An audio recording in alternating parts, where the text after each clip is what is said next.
uma daquelas polêmicas gostosas, assim, aqueles debates, aquelas comparações. Eu nunca me furto às comparações, eu fui ouvido pela Zero Hora, porque eu acho que elas sempre valem. Tem gente que fica incomodada, mas não pode comparar, vocês estão comparando laranja com banana, né? Eu gosto, os temas que o Cereto levanta não acabou a brincadeira, eu adoro. Laranja. Comparar um jogador, você prefere laranja? Então, sempre tem uma preferência, né? Você pode comparar um jogador de uma época com de outra, de uma posição com... Para mim, tudo vale, né?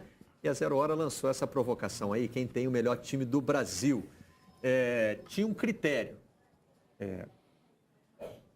Grêmio, Palmeiras e Flamengo. A Zero Hora escalou o que ela considera o time titular de cada um desses e deu para cada um dos ouvidos 3 opções para escolher. Então, vamos lá, tem os 3 goleiros aqui, qual que você prefere e tal.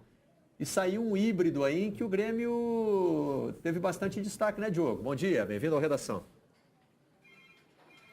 Bom dia Marcelo, bom dia Arthur, bom dia Tim. Antes da gente falar aí dessa discussão do melhor ataque do Brasil, que eu acho que de fato assim tá pegando, né? Porque me parece que o Grêmio trabalha esse começo de ano na mesma pegada do Palmeiras, que é formar times fortes para disputar 2 competições. O Grêmio está querendo aí, quando tiver jogos importantes de Libertadores, assim como a gente falava do Palmeiras no ano passado, ter um time forte também, ter 2 times, aquela história dos 2 times. Mas antes disso, deixa eu só dar uma informação que é de agora, questão de 5 minutos, o Grêmio oficializou a saída do Jael para o Tóquio, lá do Japão. O valor não está oficial ainda, mas cerca de 1 milhão de euros. Então isso aí também está no imaginário do torcedor do Grêmio, assim. Está saindo o Jael, que é um jogador assim brigador, mas de menos luzes, e está vindo o Jardelli, né, nessa composição do Grêmio. A discussão de melhor ataque do Brasil, com Palmeiras e Flamengo, ela se dá por isso, assim. O Grêmio, a gente conversando nos bastidores, vê isso muito claramente, assim. O Grêmio pegou o Flamengo e o Palmeiras como os rivais a serem batidos, assim, no seu universo imediato, né, de Libertadores, e está tentando fazer um time para enfrentar a temporada toda essas 2 equipes. As maneiras como o Renato vai usar o Tardelli, bom, são múltiplas, né? Mas esse é o universo do Grêmio. É esses 2 times para fazer um ano cheio. Bom, tem como a gente ver aí como é que ficou a escalação final? A gente consegue por aquela ilustração ver como é que ficou o time? Ah, tá aí o campinho, ó. O Everton, Mike, Jeromel, Kahneman e René, William Arão, Maicon e Luan, Everton, Gabigol e Dudu. Podia sair qualquer coisa daí, gente, né? Podia. E a gente tem sempre que lembrar, o voto era pelos grupamentos de 3 que a própria Zero Hora fez. Então, por exemplo, o Tardelli não estava disputando com o Gabigol, ele estava disputando pelo lado direito. Aliás, a gente inverteu o Everton e o Dudu, ele estava disputando pelo lado direito com o Dudu. E é difícil, né? Porque assim, eu por exemplo, comecei a perceber que eu estava usando o critério de como o jogador terminou 2018. E aí, na hora de uma comparação ali entre Luan e Diego, eu falei assim, não, o Luan começou muito bem o ano. Eu falei, mas aí não é justo. O ano passado ele não foi bem. Então, né, o que você pesa? Você pesa potencial, você pesa o jogador na sua melhor fase, mas enfim. São realmente 3 elencos interessantes, né? Que podem dar resultado, vão depender do trabalho. E me parece que essa escalação também foi motivada pela chegada do Tardelli, né? Essa provocação da Zero Hora, né, Claro. Diogo? Porque assim, o Tardelli daria aquela qualificação a mais ao time do Grêmio, né? Totalmente, não tem nenhuma dúvida, assim, né? E porque os torcedores também, a gente percebia nas redes sociais, já começavam a discutir se dava para comparar, assim, agora sim, times, elencos de Grêmio, Palmeiras e Flamengo. A minha seleção, inclusive, eu votei né, participei dessa votação, eu só coloquei o Diogo Barbosa no lugar do René ali, o resto do time foi aquele ali mesmo, né? Dei sorte nessa votação aí. Mas a chegada do Diego Tardelli, ela me parece, primeiro, que é a grande contratação da era Renato, da era Romildo Bolzan. O Grêmio está num patamar financeiro que permite fazer um pacote mais caro por um jogador, como eu mencionei ontem, né? Fecha o ano com 70 milhões de superávit, né? Conseguiu aí vender jogadores para ter um fluxo de caixa interessante. Daqui a pouco tem o Everton e tal. A discussão toda que se coloca nesse momento é o seguinte, como o Renato fará para acomodar não apenas o trio que está no imaginário do torcedor, a gente está vendo aí o Tardelli que já está treinando, né? Tardelli, Luan e Everton, e mais o Leandro Viseu, né? Aí é aquela discussão, fica um time mais aberto, fica um time com muita força ofensiva e talvez pouco coletivo na hora de defender.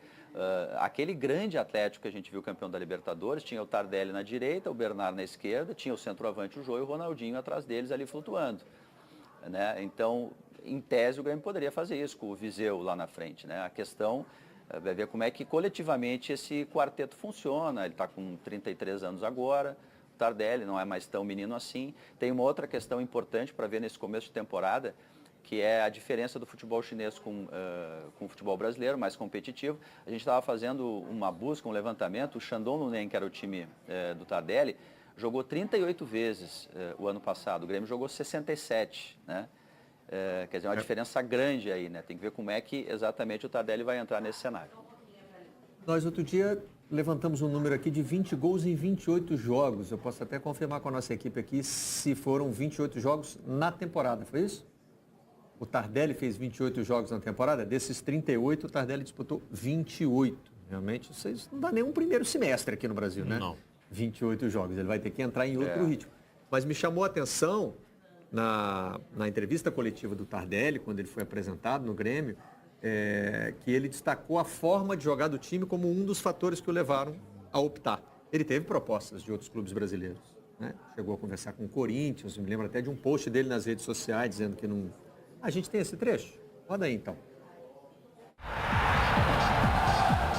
Acho que mais o interesse dele, né? A persistência, né?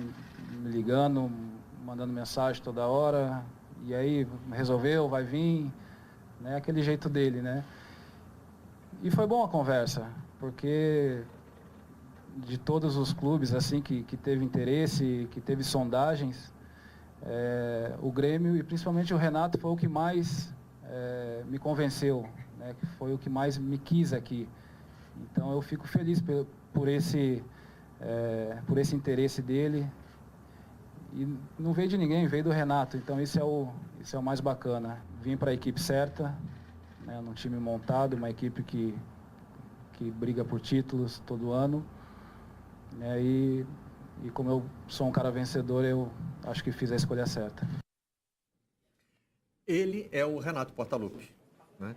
Tô ligando, mandando mensagem. Aproveitou até uma ida ao Bem Amigos para se encontrar com o Tardelli em São Paulo, né, Diogo? Pô, fez o cerco mesmo, o Renato, né? Isso. Não, inclusive ele foi decisivo na contratação. A contratação foi selada oficialmente depois aí, nesse episódio do Bem Amigos, ali que ele ficou um tempo em São Paulo. O Renato tem uma relação com o presidente Romildo Bolzan, que só não é relação de pai e filho, porque não tem diferença de idade para tanto assim, né? O Renatão está nos ouvindo aí, certamente, está fazendo o curso da CBF, né, que vai terminar agora no dia 19, né? Ele, inclusive, nem comanda o Grêmio no final da semana no jogo contra o Brasil de Pelotas em função disso. A relação dos dois é muito, muito próxima e o Renato deu uma pressionada, assim, clássica, né? Porque ele... Sempre que podia, publicamente, ele dizia que queria o Tardelli, que tinha conversado com ele, que era possível, que o Grêmio estava com mais pujança financeira, que tinha vendido o Arthur. E, obviamente, vocês devem imaginar o que acontece com a torcida do Grêmio quando o Renato faz um pedido, né? O presidente Romildo Bolzan, né, que também eu sei que está nos assistindo, saía na rua o pessoal, e aí, presidente, o Tardelli, que o Renato pediu. Então, o Renato, assim, naquele jeitão dele, deu uma pressionadinha básica, né? Para o Grêmio, inclusive, ceder, porque o Grêmio pensou não em fazer primeiro 3 anos de contrato. Chegou a pensar numa cláusula de produtividade do segundo ano, né? Um número X de jogos para abrir o 3º ano de contrato.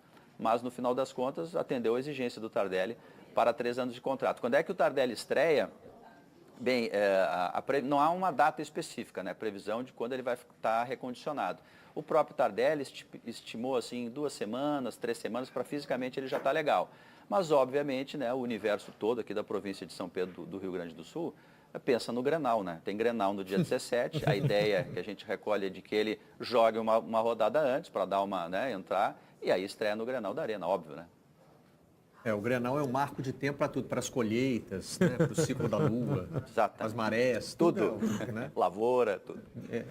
Tudo é medido pelo Grenal. Imagina se uma estreia de jogador não vai ser. Demissão de treinador, tudo isso. Valeu, Diogo. Obrigado pela participação.